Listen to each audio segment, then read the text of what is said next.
usually do. And getting here early, I usually clean the church and get things together. I don't mind doing it. I enjoy it. Because what it does, it helps me get my mind and set my mind free and get prepared. Sister Barb usually gets here like right now. But lo and behold, Sister Barb got here real early. Real early. And she been here a while. And the Lord came in here with her. Somebody say amen. Amen. This young lady began to pray, and as she prayed, she was praying everything that I prayed. She didn't know it. Everything that came up out of her mouth, she went through and anointed these chairs. I did that too. Amen. I do that too. Yes. Then she said, well, I want you to go and come past the threshold and go back here in the kitchen and all that. She prayed everything that I prayed. I didn't tell her that. I just waited. Now, if y'all think that God ain't real, somebody done missed it. That woman didn't know I was praying like that. She didn't know I had talked to God. When they come across the threshold, Lord, let them feel you. Yes. That's what she prayed. Amen. And I just said, I just listened. You ain't hearing me. And she began to tell me some things. Oh boy. That I knew and God had told me. Friday night, Saturday morning, talking about communion. I said, I can't do no communion with folks because folks ain't ready for communion. Okay, I did that. Oh, y'all with me? Yes, She got to talk. She said the same thing that I said. This ain't no game. that I said too. This ain't no game. This is real. Thank you, Jesus. You don't be trying to take the body of Jesus and drink his blood and you, well, I started to not, I came here not to talk like this. I'm serious. I came here to have fun and give you information about the names of God. But he said, when I wouldn't just not even preach in your name no more, he said it was like fire shut up in my bones. I had to say something. Mm-hmm.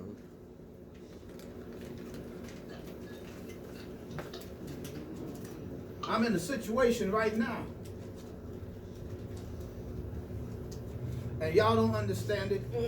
Now, I don't believe nobody really understands it but the Lord and me and the low down dirty devil that's putting it on me. It's a hard thing being by yourself. Anybody here with me? Yes, it is. No, you better jump on board here. I might turn curve here. But it's a hard thing being by yourself, George. It's a hard thing standing for God and ain't nobody standing with you. Amen. Somebody say yes, Lord. Yes, Lord. But this is what the Lord began to tell me. I wasn't going to preach this, but I got to tell you this. He said, you have, look, I had got tired. Ain't nobody here with me? Mm-hmm. If you ain't really serving the Lord, you don't know what I'm talking about. Because you just doing whatever you want to do. Are y'all with me? But if it ain't no suffering in what you doing, I just throw it away and scrap it and say, no, this ain't it. But do you understand? But if the devil's shooting bullets at you, and if the devil's shooting Scud missiles at you, you know you doing something right. Amen. Woo, man, do you hear me? Jesus.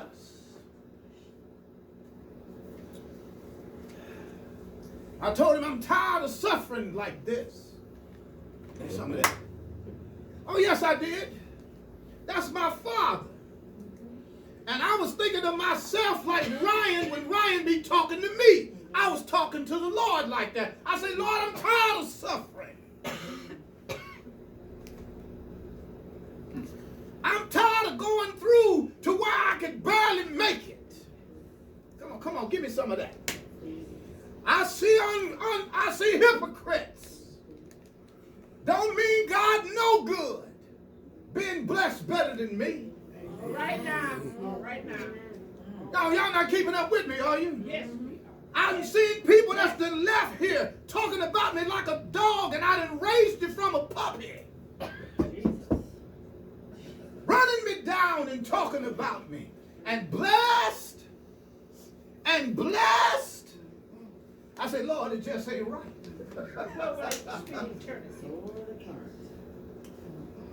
I say it just ain't right. But then the Lord began to talk to me. He let a few days pass by, maybe a day or so, until I had got it out in the system.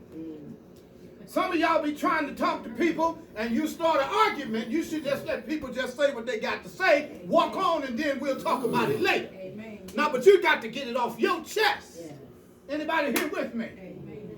So God came to me in the cool of the evening. Are y'all with me? And this is what he told me. He said, boy, don't you know that there are some people that are called to suffer more than others? Oh, Jesus. Yes, ma'am. He told me that. And then he began to take me to the Apostle Paul, and he said to Ananias, I want you to go and you lay your hands on Ananias. And when you lay your hands on Ananias, scales going to fall from off his eyes, and he's going to be able to see, and he's going to be baptized in the Holy Ghost with the evidence of speaking with other tongues as the Spirit of God give the utterance. And then you tell him what great things he must suffer for my name's sake. Boy.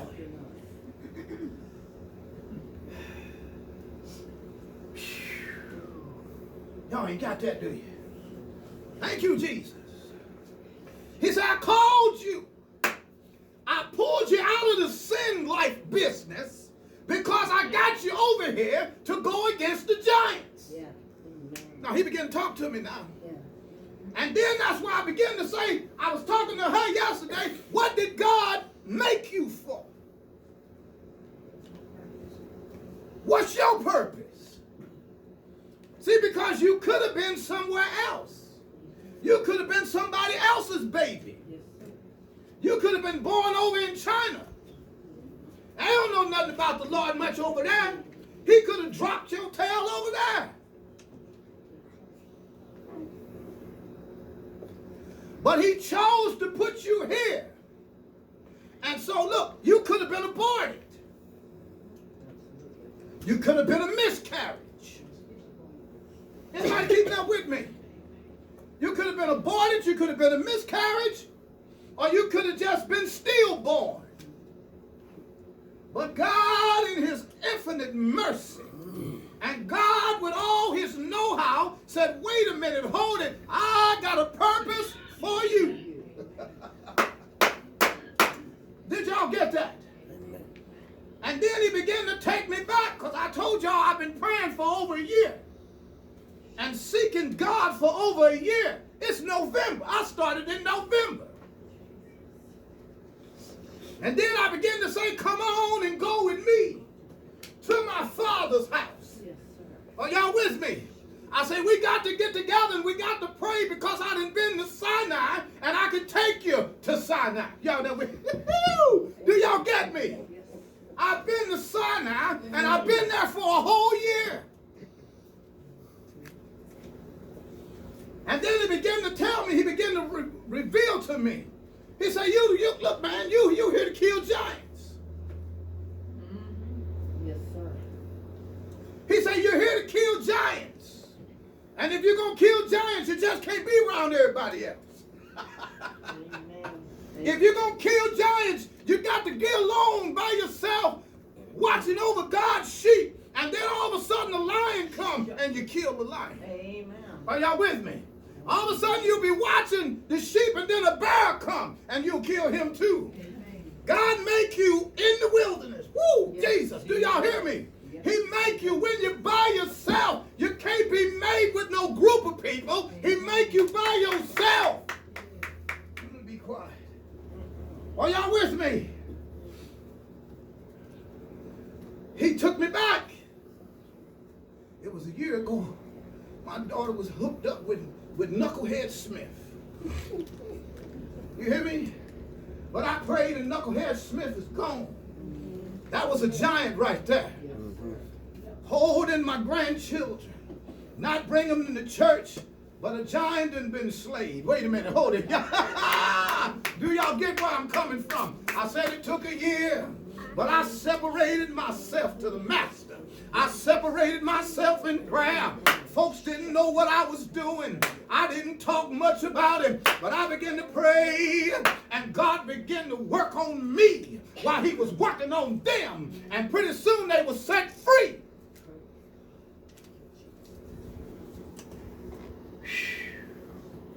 Are y'all with me?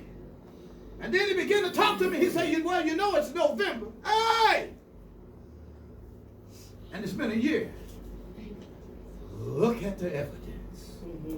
Look at the evidence. Look at the evidence. Praying, I said, Lord, I'm tired of people talking about me, putting me down. I got some of my own kids dogging me out, saying you ain't this and you ain't that. And then I begin to say, Lord, it just ain't fair. It ain't right I done raised you and you do me this way and you do me that. It ain't right. But he began to talk to me. He said, don't worry about it. You reap what you sow. Anybody here with me?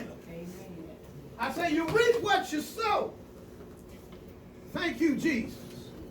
You think I'm not looking, don't you? Look.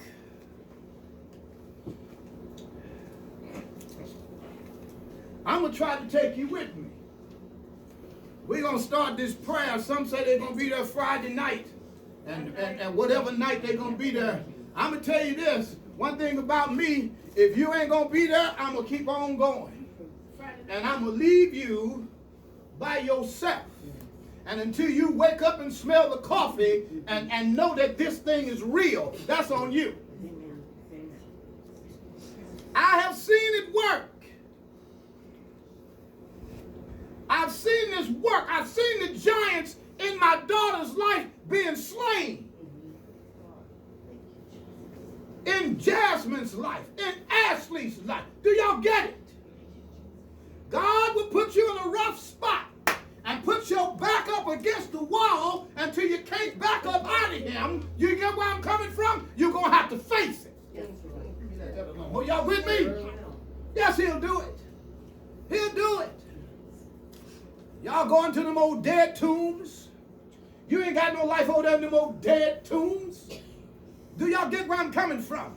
They begin to tell you what you want to hear. They begin to give you this. We're going on safaris now. I ain't worried about no safari. I'm worried about God working his will into my life. Anybody here with me? Huh? That woman came over here and began to talk to me, and God began to prophesy to me. She said, leave them folks alone. She said, all they're going to do is pull you down. And you know when you're climbing the mountain, you ain't got no time for the weights. He began to reveal to me what the dream about the truck going up the hill with all of the slush and the snow, and I didn't slide backwards. Man, that's good. And then I went down the hill, and it was a rainstorm coming, and I didn't slide down the hill. Thank you, Jesus. I went up, didn't slide back. Went down, didn't go forward so fast. And Jesus was the pilot. He was the one that was driving the truck. It was a tractor trailer and what does they call that? UPS stuff was back there. Boxes. That's y'all. And then I came all the way down. It was wintertime. Oh, but that's all right. And then, you know, I was at a red light. I said, wait a minute, hold it. The red light coming. So I stepped on the brake. And I'm way back here. I'm right here. And I'm in that seat right there where that computer at. And the wheel is right where you are, Delaney. And I'm back here. How in the world can I stretch my foot and put on the brake? But I put on the brake. Right now. You hear me? So I was stopped at the red light. And you got to understand, when God is with you, folks will be talking to you about things that God didn't talk to you about. Talking to one young lady, she said, well, you know, hey, when you get to a red light, you can turn. You can make a turn on red, but it's got to be a right turn. Do y'all get it? It's got to be a right turn. Y'all get it? Because if you make a left turn on red, you're breaking the law. But it's all right to make a right turn and keep on going. Now, I done got to the end of a whole year seeking God. Talking to that man right there. 1 hour, 2 hours or so a night at times. And I get worried about him. And he said, no, he know the way down. You done talk to him. Somebody say amen. Amen. He said, you know, he know the way. He said, you done taught him how to pray. He gonna have to just get on his job and do it. Amen. I can't just carry you with me. Y'all ain't keeping up with me, are you? When your recruiter, who is not recruiter, but when your staff sergeant and taught you how to break your gun down and put your gun back together again and then make sure it looks good and it's clean, he ain't got to keep on teaching you that, do he? Anybody here with me? God is looking for love fellowship to put on your big boy britches and your big girl britches and your big shoes on and let's go. Is that all right? He told me what he called me for. He told me what he made me for. What he made me for, not you. So when he tell you what he made you for and why he put you here, you're going to be judged for that. Anybody here with me? I wasn't trying to do this. But the Lord intervened and came up in here. That's difficult, though. It's difficult for me to just say, okay, Lord, here I am. That's difficult. I mean, I want to see a show of hands of how many people that love just to be by themselves. Love to be alone and by yourself. No, I can't see it. I don't like it. No, that's a lie. I don't like it. And I don't believe you like it all that much either because you be talking to folks too. It ain't good that you be alone. The Bible said 2 is just better than 1. Anybody here? That's right. No, that's the book. It said 2 is just better than 1, right? For they have a great reward, right? They got a reward for they, right. So if you fall in the ditch and you by yourself, who that pull you out? He said that. He said, but if you fall in the ditch, the person with you can pull you out. Somebody, y'all with me now? When you fall into trouble, and then all of a sudden you won't think that this is the good way to go or the right way to go, somebody can encourage you and lift you up. Amen. Anybody here with me? Yes. This ain't no joke, people. This ain't no game. Let me show you how real it is. Somebody's funeral is going on today. Somebody's funeral is going on today, and if they did not get it right, oh God, help them. Do you hear me?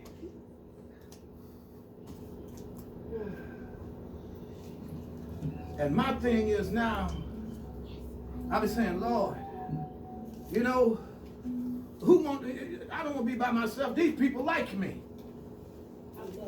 You hear me? These people like me. These people, so I think they do. Huh? I'm getting in where I fit in. You ever been there before?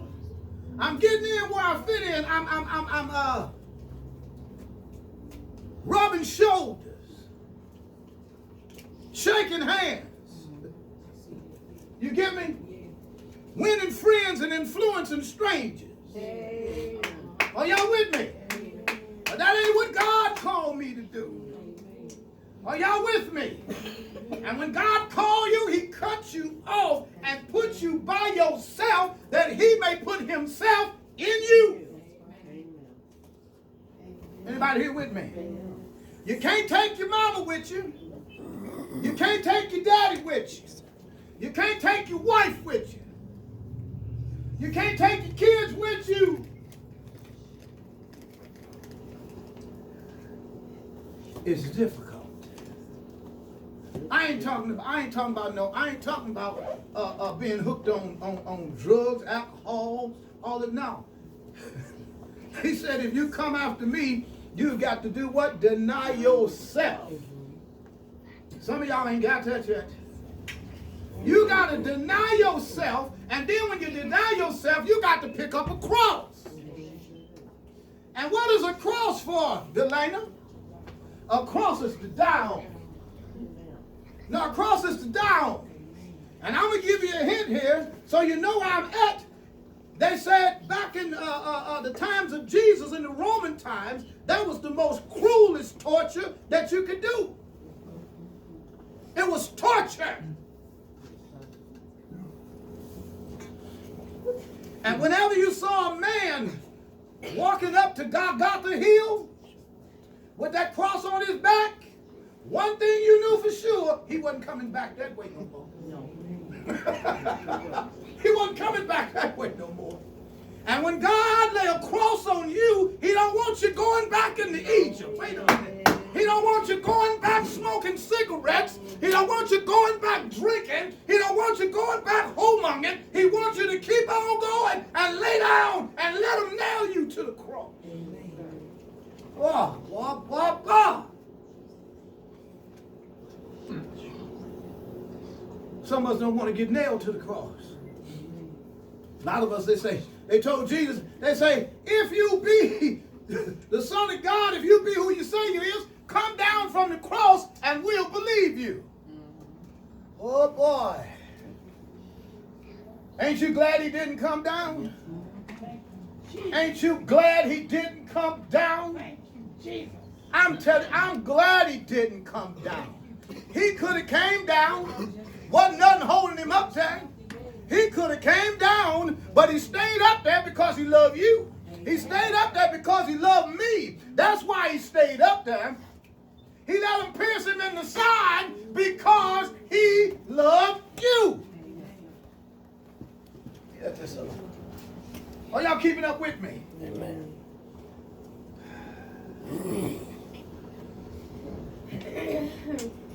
And I thank the Lord. I said, I thank the Lord for people like Sister Barb and Sister Kim and others. One thing about me, don't play with me. I'm serious because we talking about my soul. We talking about my soul. Maybe y'all like to play around with your soul. I don't like playing around with my soul. You understand what I mean? I don't like playing around with it because I only got one. They say, what shall it profit a man to gain what? The whole world and lose his soul. And then he asked another question, what shall a man give in exchange for his soul? What you going to get in exchange for? Nothing can balance the weight. You put the soul here, boom, and you can, look, the soul is the weight. You got the balance. You put the soul here, boom, and it hits the ground.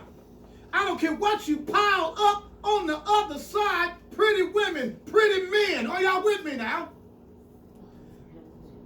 Houses, land, education, money. It still does not move the scale. Did y'all get me? It don't move the scale. Because your soul is worth so much. And it is such a great thing that Jesus had to come down from heaven and win your soul back for you.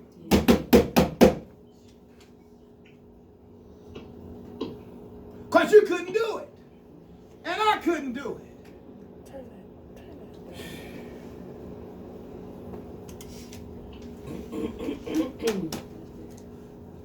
That's the introduction. You hear me? I said that was just our introduction. But we're going to start praying. And what I'm doing, and I begin to, because the devil told the devil, you know, he's a lying dog anyway. And here's the deal, when he opened up his mouth, he tells him a lie when he opened up his mouth. And he can't tell the truth. He can quote the truth, but he can't tell it. That's the difference. You can quote the truth, say the sky is blue. That's true. Right? But he can't tell the truth.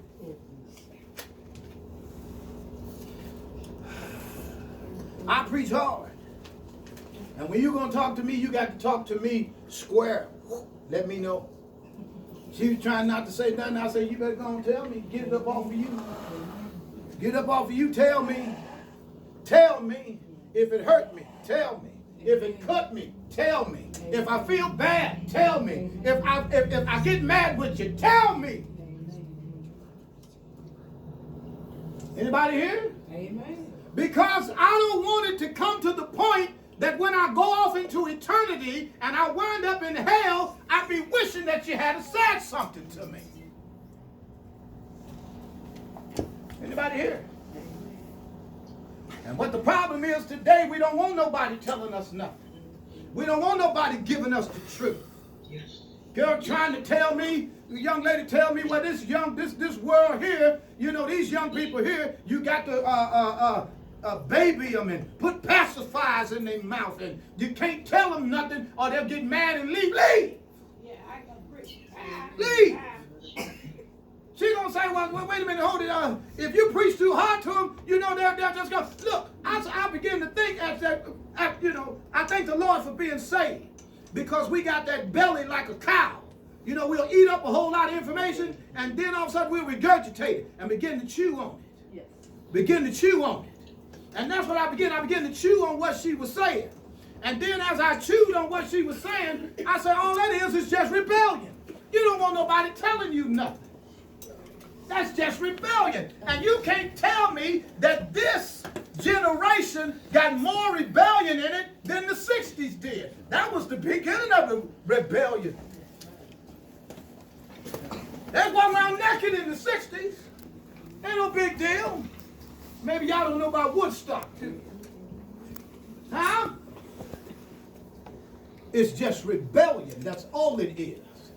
And God said, cry loud, spare not, lift up your voice like a trumpet in Zion, and tell my people about their sin.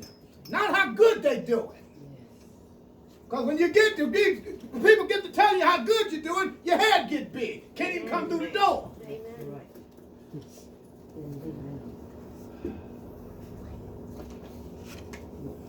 The Lord tell me, he very seldom tell me I'm doing well. I mean, do you understand me? Very seldom. Maybe y'all, hey, count the times he told the disciples they was doing good. Count them. Count them. How many times he told them so that he would increase their self-esteem? Huh? How many times did he tell them that they was doing good? I can't count them. But one thing he did tell them, he said, "O ye of little faith." He corrected them all the time. You want people patting you on your back, they're going to pat you right into hell. Oh, y'all with me? They're going to pat your tail right into hell. And when you get there, you can't get out. When you get there, ain't no probations. You hear me? You know what I mean? You burn for a while, and then they bring you up before St. Peter. Huh? And begin to say, well, you did real good, like you've been shoveling coal and shoveling this, and you've been following the instructions. No! It's too late. Do y'all know that everybody down in hell is praying right now?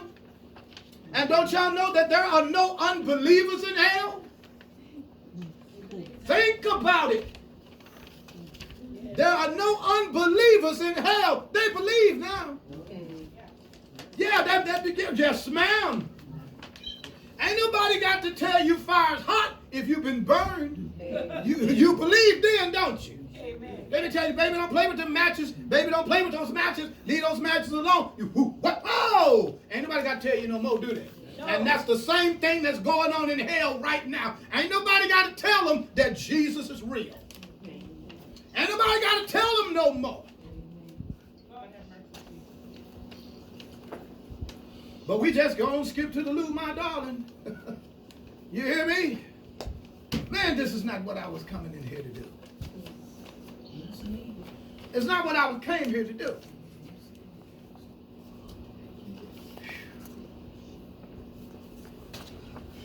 I want to be liked. How many of y'all feel like that? How many, no, just be honest. Don't lie to me. Don't be lying to me. My dog like to be liked. Huh? I got 3 dogs at home. Every last one of them, when I come home, they come running. Give me some rub, man. Give me some rub. How you doing? I need some rub, man. They jump all over. Give me some rub. They come. And then if all of a sudden you don't do nothing to them, they walk around and leave with their feelings hurt. Yes.